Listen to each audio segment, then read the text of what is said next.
यहोवा को ढूंढने वाले सब कुछ समझते हैं। यहोवा को ढूंढने वाले सब कुछ क्या करते हैं?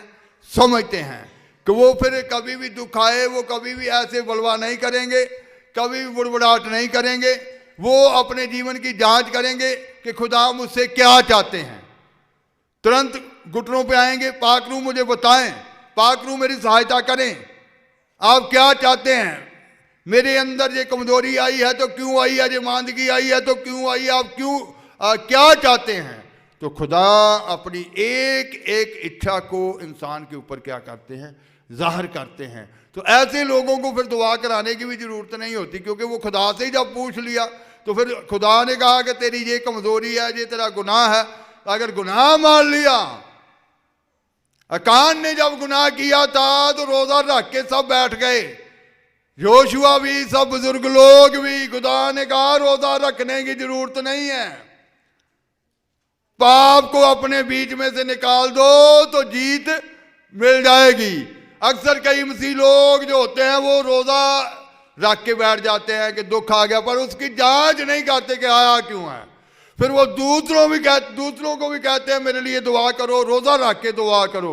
वो रोजे बेशक पूरा साल रख छोड़ो, अगर पाप नहीं निकाला, खुदा चाह रहे हैं कि अंदर का पाप बाहर आ जाए, इंसान की जुबान पर आ जाए, आए खुदा मैं तेरा गुनहगार हूं।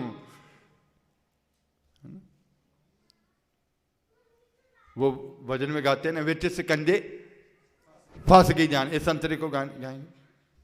है मुझसे भारी गुनाह हुआ है, मुझसे भारी गुनाह, विच शिकंजे फंस गई जान, विच शिकंजे फंस गई जान, छू डाले मुझको शाहे खुदा, छू डाले मुझको शाहे खुदा, तेरा फजल मेरे खुदा, तेरा फजल मेरे खुदा।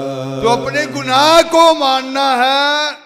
आप दुआ जरूर करवा लेते हैं दूसरों से, खादमों से, खुदा के संतों से, तो वो थोड़ा समय तो आराम रहता है, लेकिन फिर वैसे हो जाता है। इसका मतलब है कि कुछ कमी अंदर से खुदा बार करना चाहते हैं। आप श्रेष्ठ चुने गए हैं, उत्तम चुने गए हैं। तो ये सारी बातें हमारी पवित्रताई के लिए है। ये सारा आज समझना है कि हमें खुदा ने एक स्वर्गीय राज्य के लिए चुना है, तख्त पे ऊपर बिठाने के लिए चुना है।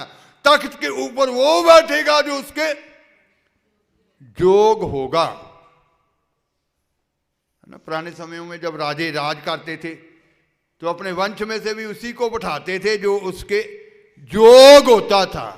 दुनिया के अंदर अगर ऐसा रूल है तो फिर खुदा के तख्त के ऊपर बैठने के लिए भी खुदा के रूल हैं।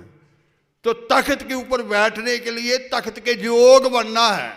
तो इसीलिए ताड़ना जो भेजी जाती है, इसलिए भेजी जाती है कि उसके अंदर की कमजोरी क्या हो जाए, बाहर हो जाए, वो पूरी तरह से खुदा की इच्छा को समर्पित हो जाए, खुदा की इच्छा को अपने जीवन में ले। तो यहां लिखा गया कि तालिब लोग जो हैं वो सब समझते हैं, लेकिन कौन लोग नहीं समझते? बुरे मुनक जो गुनाह के बीच में है, उनके ऊपर दुख आ जाएगा, वो कभी भी समझेंगे नहीं। लेकिन खुदा के लोग उस बात को समझ जाते हैं कि ये क्यों हुआ मेरे साथ, और तुरंत उसका पश्चाताप करते हैं। तो फिर हमें जो अनुग्रह हुआ है उस मुक्ति की बेपरवाही नहीं करनी चाहिए, लापरवाही नहीं करनी चाहिए, क्योंकि हम आम नहीं रहे। अब अगर चुना गया है तो फिर आम नहीं रहे, हमको एक खास बना लिया गया है, निजी प्रजा बना लिया गया है।